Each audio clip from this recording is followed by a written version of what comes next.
Press the Lord, जय मसीह की। परमेश्वर आपको आशीष दे। मैं विश्वास करता हूँ कि निश्चय ही परमेश्वर आज आपको आशीष देगा। आप बिना आशीष पाए रह ही नहीं सकते, क्योंकि परमेश्वर का वचन जब हम मनन करते हैं, जब हम सीखते हैं, मैं विश्वास करता हूँ कि परमेश्वर हमें आशीष देता है।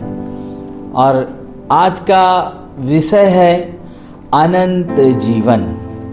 जब अनंत जीवन की बात आती है तो हम बहुत आनंदित हो जाते हैं और हमारे अंदर एक उल्लास होता है, एक खुशी होती है, होना भी चाहिए। क्यों? क्योंकि हम इसीलिए तो बुलाए गए हैं।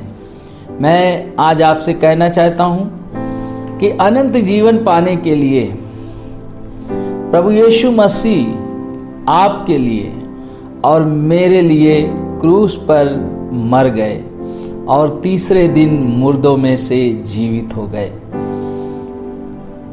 आज भी जीवित हैं और यीशु मसीह आपको और मुझे अनंत जीवन देने के लिए आए हुए हैं इस दुनिया में। 2020 साल पहले यीशु मसीह इस दुनिया में आए कि वो हमें अनंत जीवन दे। मेरे प्यारे भाइयों बहनों, मैं आज आपसे कहना चाहता हूँ कि अनंत जीवन के बारे में हमें निरंतर सोचना है। जब मैं आज इस विषय को लेकर आप के सम्मुख हूँ, हो सकता है हम कई साल पुराने विश्वासी हों, हो सकता है हम कई पीढ़ियों से प्रभु यीशु मसीह के साथ चल रहे हों, मगर मैं आज आपसे कहना चाहता हूँ, क्या हम अनंत जीवन के बारे में सोच रहे हैं कि जिस बात के लिए प्रभु यीशु मसीह ने आपको और मुझे बुलाया है, क्या हम उसके बारे में जागरूक हैं? तो आज हम कुछ वचनों को लेंगे और उस पर मनन करेंगे और हम देखेंगे कि अनंत जीवन के लिए हमें कौन सी बातों पर ध्यान देना है और कौन सी बातें अभी हमारे जीवन में बनी हुई हैं जिन्हें हमें दूर करना है। तो आज पहला प्रश्न है, अनंत जीवन पाने के लिए मैं क्या करूं? तो आपको एक ही प्रश्न आपके अंदर आएगा जब आप इस बात को सुन रहे हैं। मैं एक अच्छा विश्वासी हूँ, मैं प्रार्थना करता हूँ, मैं उपवास करता हूँ, मैं दान देता हूँ, मैं दसवां देता हूँ और मैं सारे उन कामों को करता हूँ जिन कामों को मसीह जीवन में करना चाहिए। मैं इस बात के लिए परमेश्वर का धन्यवाद करता हूँ कि आप बहुत से ऐसे काम कर रहे हैं जो परमेश्वर के वचन के अनुसार है। मगर प्रभु यीशु मसीह आज हमारे अंदर से कुछ ऐसी बातों को निकालेंगे, कुछ ऐसी बातों को हमारे जीवन से दूर करेंगे जो हमारे जीवन में छुपी होती हैं और हमें पता ही नहीं होता है। तो आज हम देखेंगे लूका की पुस्तक 18 अध्याय और उसके 18 वचन को पढ़ेंगे। किसी सरदार ने उससे पूछा, हे उत्तम गुरु, अनंत जीवन का अधिकारी होने के लिए मैं क्या करूं?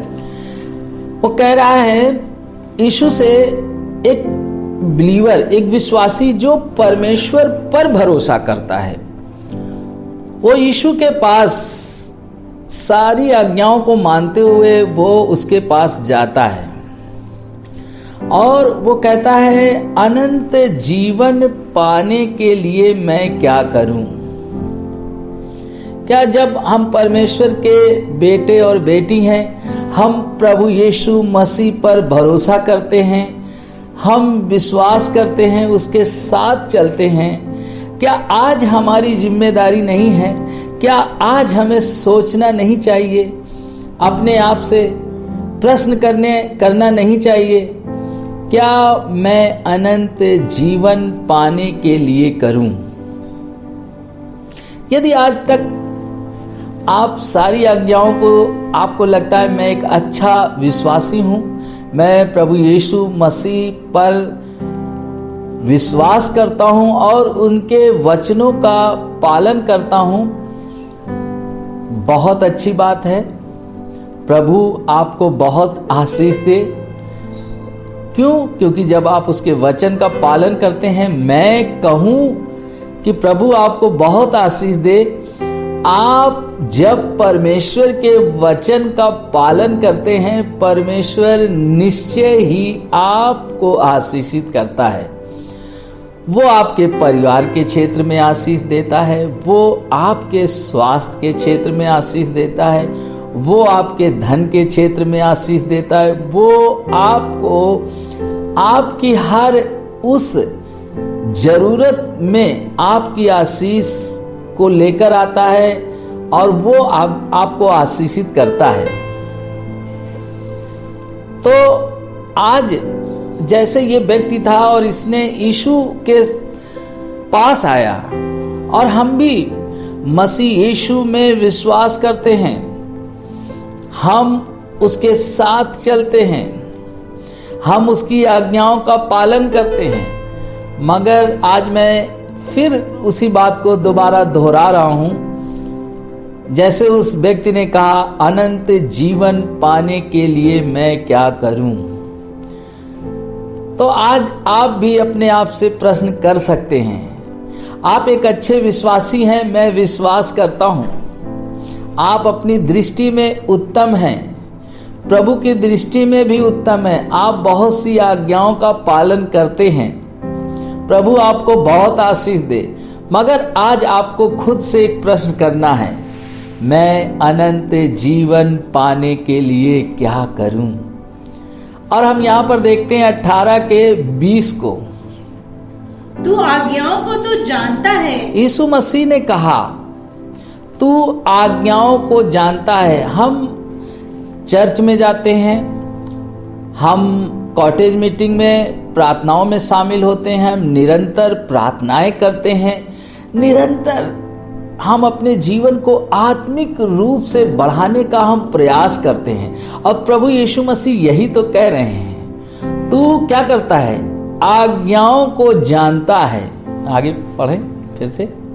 तू आज्ञाओं को तो जानता है, व्यभिचार ना करना, हत्या ना करना और चोरी ना करना, झूठी गवाही ना देना, अपने पिता और अपनी माता का आदर करना। ये एक बहुत अच्छा विश्वासी है। मैं विश्वास करता हूं जब आप मुझे देख रहे हैं, आप बहुत अच्छे विश्वासी हैं। आप प्रभु यीशु मसीह पर आप भरोसा करते हैं, आप उसके पीछे चलते हैं, आप उसकी आज्ञाओं का पालन करते हैं, आप प्रार्थना में जाते हैं, आप घर में प्रार्थना करते हैं, पारिवारिक प्रार्थना करते हैं, कोई विशेष मीटिंग होती है आप उसमें शामिल होते हैं और आपका प्रतिदिन का जीवन प्रार्थना और वचन का है। आप परमेश्वर के साथ चल रहे हैं। प्रभु इस बात से खुश हैं, आनंदित हैं। आपको भी आनंदित होने की जरूरत है। यीशु ने उससे पूछा, देखिए यहाँ पे जब हम लूका 18 के 20 को देखते हैं, वहां पे 5 बातें हैं। पहली बात हम यहां पर देखते हैं, व्यभिचार न करना। उन्होंने अनंत जीवन की जब उसने बात की तो उन्होंने और किसी बात की ओर ध्यान उसका नहीं लेकर गए, वो सिर्फ उस बात की ओर, व्यभिचार की ओर ध्यान लेकर गए, क्योंकि प्रभु यीशु मसीह जानना चाहते थे क्या वो व्यक्ति व्यभिचार में तो लिप्त नहीं है। जब आप मुझे देख रहे हो सकता है आप व्यभिचार ना करते हो। बहुत से ऐसे लोग हैं जो प्रभु यीशु मसीह को जानने के बाद उन्होंने अपने बुरे कामों को छोड़ दिया है, मगर उससे उन्होंने प्रश्न किया। उसने कहा नहीं, मैं तो व्यभिचार नहीं करता। आप भी यदि आज आप मुझे देख रहे हैं, आप कह सकते हैं प्रभु यीशु मसीह से, प्रभु मैं व्यभिचार नहीं करता, मैं अब ऐसा पाप नहीं करता।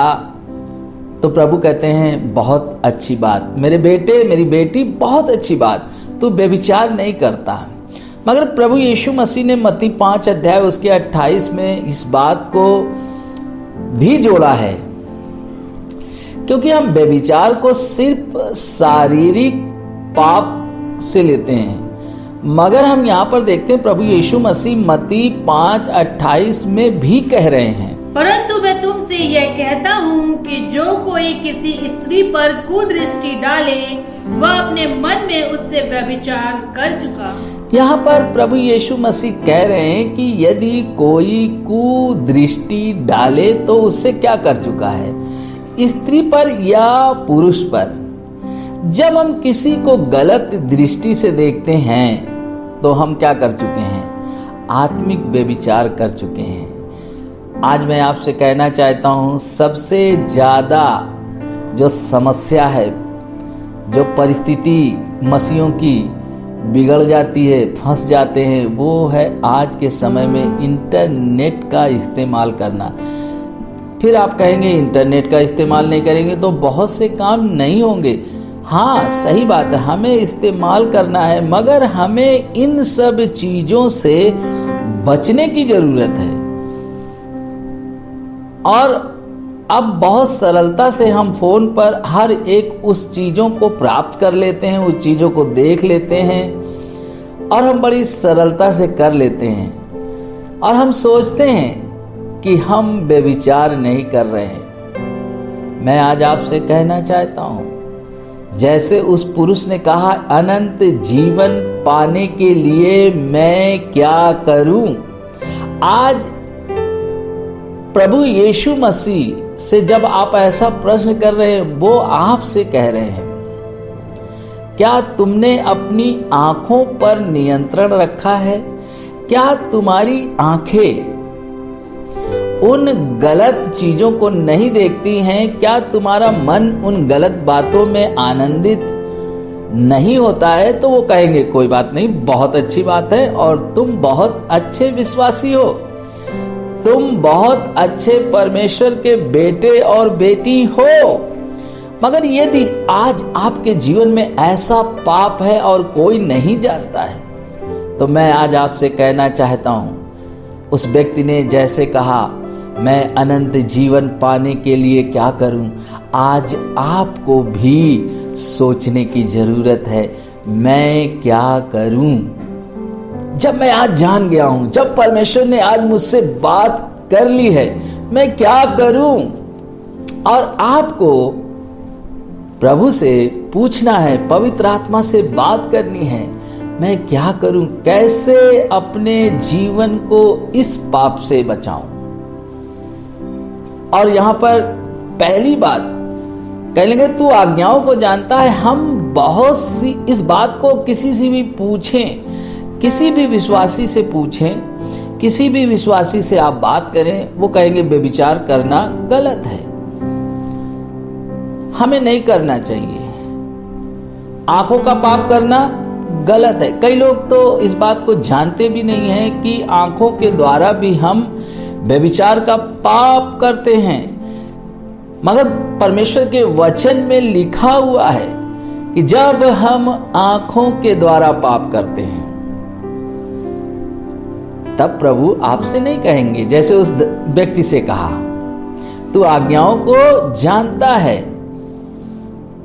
हम भी आज्ञाओं को जानते हैं। यदि हम जानते हैं और हमारे अंदर ऐसा कहीं पे भी पाप है, तो हमें आज क्या करने की जरूरत है?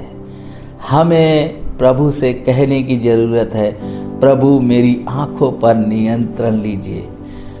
आपके मन में यदि गंदे विचार आते हैं, आप विचारों का आनंद ले रहे हैं, आप प्रभु से कहें, प्रभु मेरे विचारों पर नियंत्रण लीजिए। फिर अगली बात हम देखते हैं, यहां पर लिखा है चोरी न करना। अब प्रश्न आता है, मैं तो अब चोरी नहीं करता हूं। बहुत अच्छी बात है, आपने चोरी करना बंद कर दिया है। परमेश्वर का धन्यवाद हो कि आपके बारे में प्रभु अच्छा कहेंगे। यीशु ने जब उससे प्रश्न किया, तू आज्ञाओं को जानता है, उसने कहा, क्या तू व्यभिचार न करना, चोरी न करना। अब प्रश्न ये आता है कि हम यदि चोरी करते हैं तो हम कैसे प्रभु यीशु से कह सकते हैं कि मैं एक चोर नहीं हूं। हम कई प्रकार की चोरियां कर सकते हैं। हम अपने घर में चोरी कर सकते हैं, हो सकता है हम अपने ऑफिस में चोरी कर सकते हैं। कई बार जब हम अपने ऑफिस में काम करते हैं और ऑफिस के काम से, ऑफिस की चीजों से हम अपने घर का भी काम कर लेते हैं। ऑफिस का पेपर से और तमाम प्रकार की, हो सकता है ऑफिस की गाड़ी हो। ये आपको कुछ भी ऑफिस के काम करने के लिए यदि कोई चीज दी गई है, या आप प्राइवेट करते हैं या सरकारी जॉब करते हैं, और यदि आप उससे अलग हटके कर रहे हैं तो भी आप चोरी कर रहे हैं। कई बार हम सोचते हैं हमारे बिजली का बिल कम हो जाए। सही बात है, आप प्रार्थना करें और कम खर्चा करें तो कम ही आएगा। और क्यों नहीं आप विश्वास करते कि आप परमेश्वर की संतान हैं और आप अपनी बिजली का बिल बड़े आसानी से भर सकते हैं। मगर कुछ लोगों की आदत होती है, बिल कम भी आए तब भी उन्हें लगता है बहुत ज्यादा बिजली का बिल आ रहा है। मगर मैं कहना चाहता हूं, कई लोग ऐसे हैं जो बिजली की चोरी करते हैं। अभी तो हो सकता है कुछ कठिन हो गया हो, मगर पिछले सालों में तमाम ऐसे लोग हैं जिन्होंने बिजली की चोरियां की। सबने नहीं, कुछ लोगों ने ऑफिस की चीजों को अपने पर्सनल लाभ के लिए इस्तेमाल किया। कुछ लोगों ने चर्च में प्रभु का दशवांश नहीं दिया, भेंट नहीं डाली और इसकी चोरी की। यदि आप ऐसे तमाम प्रकार के चोरी के काम नहीं करते हैं तो आज आप प्रभु यीशु मसीह से कह सकते हैं, प्रभु मैं ऐसा नहीं करता हूं। क्योंकि कई बार जब आपसे आपके चर्च के पास्टर पूछते हैं कि हम सब स्वर्ग जाएंगे, तो उसमें सभी लोग बहुत ही उत्साह के साथ अपने हाथों को उठाते हैं। बहुत अच्छी बात है, हमें आनंदित होना है। मगर क्या आज हम अनंत जीवन पाने के लिए चोरी तो नहीं कर रहे हैं? हम ऑफिस की चीजों को अपने घर में इस्तेमाल तो नहीं करते? हम सरकार की चोरी तो नहीं कर रहे हैं? कई लोग सरकार की टैक्स की चोरी करते हैं। देखिए, कई बार आपको लगता है कि ये सरकार अच्छी नहीं है, ये सरकार ठीक नहीं है। देखिए, हर एक सरकार जो भी चुन के आती है वो परमेश्वर की ओर से है। जब तक परमेश्वर ना चाहे कोई व्यक्ति राजा नहीं बन सकता, उस गद्दी को प्राप्त नहीं कर सकता है। हमें तो परमेश्वर ने कहा है हमें चोरी नहीं करनी है। मगर जब मैं बहुत से लोगों से बात करता हूं, वो कहते हैं मुझे कैसे टैक्स की चोरी करें, कैसे हम सरकार को जो देना है उस टैक्स की चोरी करें। और वो टैक्स की चोरी करने के लिए नए नए तरीके निकालते हैं। मैं आज आपसे कहना चाहता हूं, क्या आप कह सकते हैं अनंत जीवन पाने के लिए मैं क्या करूं?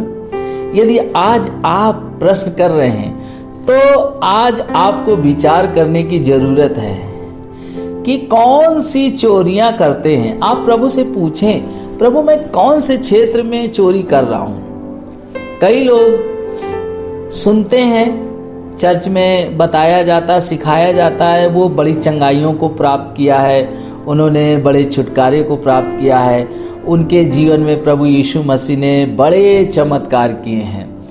मगर जब दशवांश की बात आती है तो वो सुनते हैं और सुनने के बाद उससे आज्ञा का पालन नहीं करते हैं। तो आज क्या आप कह सकते हैं कि अनंत जीवन पाने के लिए मैं क्या करूं?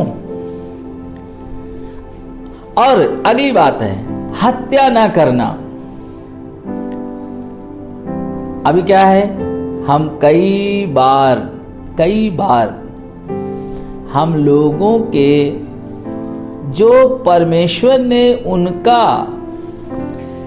एक अस्तित्व बनाया है, हम उसे क्या करते हैं, शब्दों के द्वारा बिगाड़ देते हैं। हमारे शब्द इतने कड़वे होते हैं।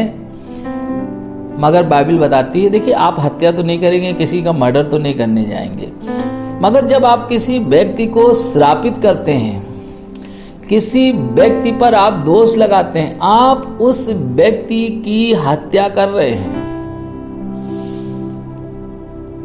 अगली बात, 5 बातों में झूठी गवाही न देना। चौथी बात है झूठी गवाही न देना। देखिए आपको आज पता होना चाहिए कि आपने एक प्रश्न किया है, अनंत जीवन पाने के लिए मैं क्या करूं? तो आज आप देखें, यदि आप झूठे व्यक्ति नहीं हैं तो प्रभु आज आपसे कहेंगे मैं बहुत खुश हूं, मैं आपसे बहुत आनंदित हूं। ए मेरे बेटे, ए मेरी बेटी, तू तो बहुत अच्छा विश्वासी है और प्रभु आपसे बहुत आनंदित होंगे। मगर आज हम पुराने से पुराने विश्वासी हैं, कई साल पुराने विश्वासी हैं। क्या आज मैं प्रश्न करता हूं, प्रभु यीशु मसीह आज आपसे पूछ रहे हैं झूठी गवाही न देना। कई बातों में हम झूठ बोलते हैं। यदि हम झूठ बोलते हैं तो आज आपको विचार करना है। मैं सबकी बात नहीं कर रहा हूं जो झूठ बोलते हैं। यदि आप झूठ बोलते हैं तो आज आपको विचार करना होगा, क्या आप ये बात जो आपने प्रश्न किया है, आप क्या अनंत जीवन पाने के लिए झूठ जो बोल रहे हैं उसे छोड़ने के लिए तैयार हैं? यदि नहीं तैयार हैं तो आप प्रश्न भी नहीं करेंगे। मगर यदि आप प्रश्न कर रहे हैं कि मैं अनंत जीवन पाने के लिए क्या करूं, तो मैं आज आपसे कहना चाहता हूं, आप झूठ पर ध्यान दें। ये कोई बता नहीं सकता, आप जानते हैं, आपको पता है। और उस व्यक्ति से प्रभु यीशु मसीह ने कहा झूठी गवाही न देना।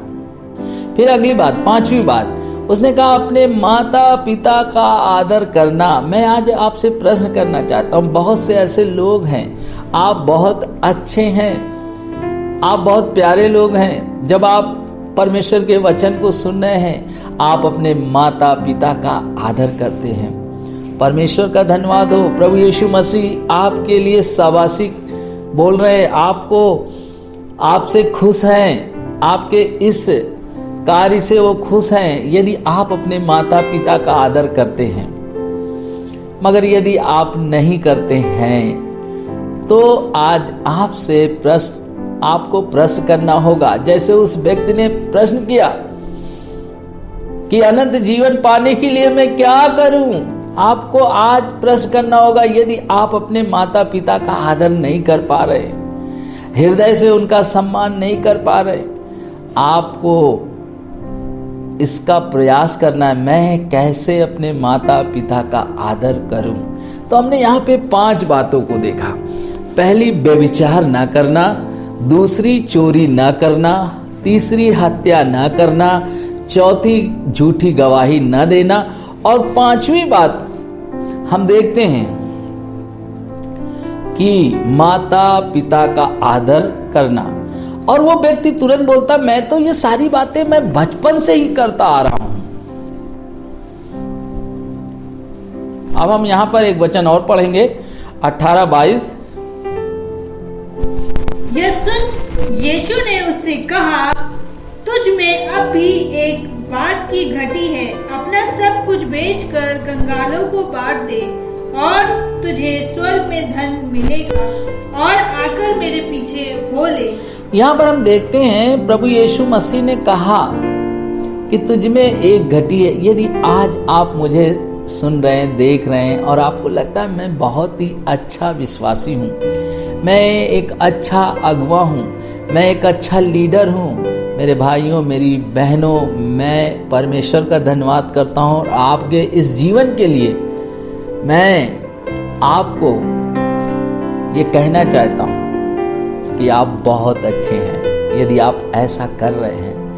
मगर प्रभु यीशु मसीह ने कहा, अभी भी तेरे अंदर एक घटी है।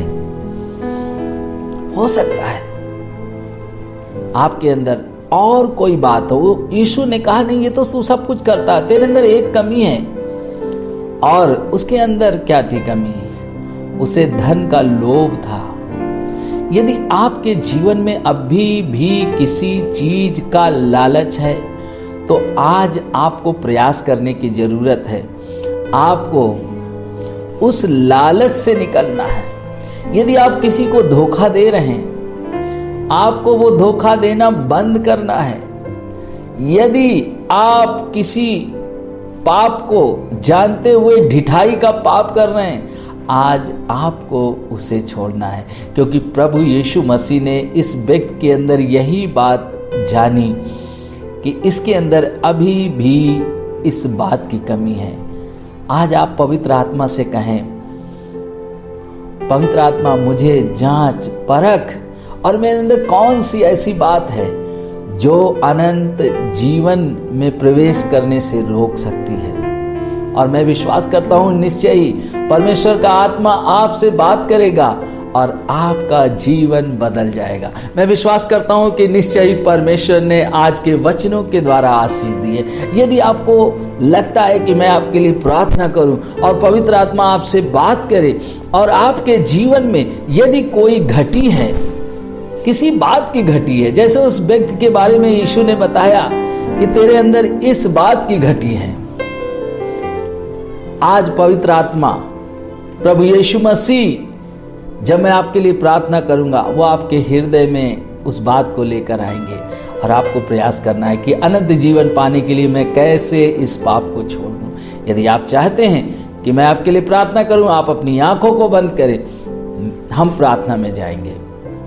पिता, हम यीशु के नाम से आपके सम्मुख आते हैं। प्रभु, जो लोग इस समय अपनी आंखों को बंद कर कर प्रार्थना में शामिल हैं, अब प्रभु एक अच्छे बिलीवर हैं और परमेश्वर आपकी सारी आज्ञाओं को जितना जानते हैं उसका पालन कर रहे हैं। जैसे उस व्यक्ति ने कहा, सारी आज्ञाओं को पालन करते हुए उसे लगा कि मैं यीशु से पूछ लूं।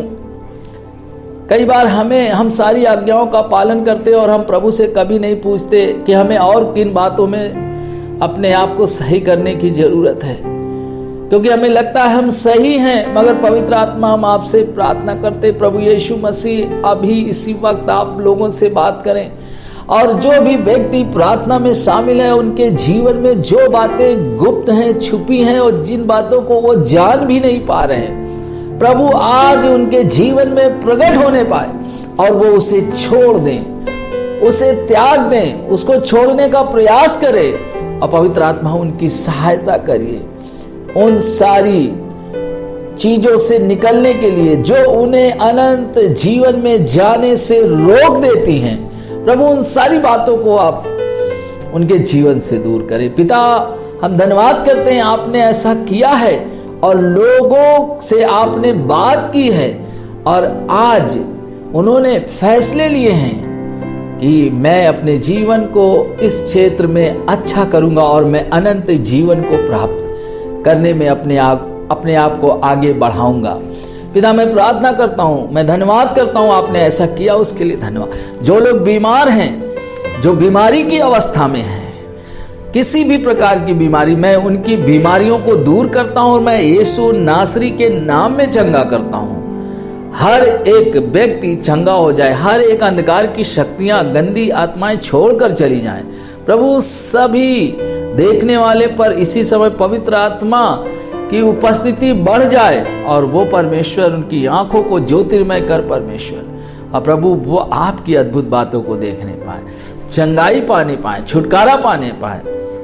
पिता मैं धन्यवाद करता हूँ, आपने मेरी प्रार्थना को सुना, उसके लिए धन्यवाद। यीशु मसीह के नाम से मांगता हूँ, आमेन। सबको जय मसीह की। मैं विश्वास करता हूं कि निश्चय ही परमेश्वर ने आज आपसे बात की है। जब आपने प्रश्न किया कि मैं अनंत जीवन पाने के लिए क्या करूं, मैं विश्वास करता हूं कि पवित्र आत्मा ने आज आपको कई ऐसी बातें बताई हैं और आप आने वाले दिनों में उसे अपने जीवन से दूर करेंगे और अनंत जीवन की ओर बढ़ते जाएंगे। प्रभु आपको आशीष दे। जय मसीह।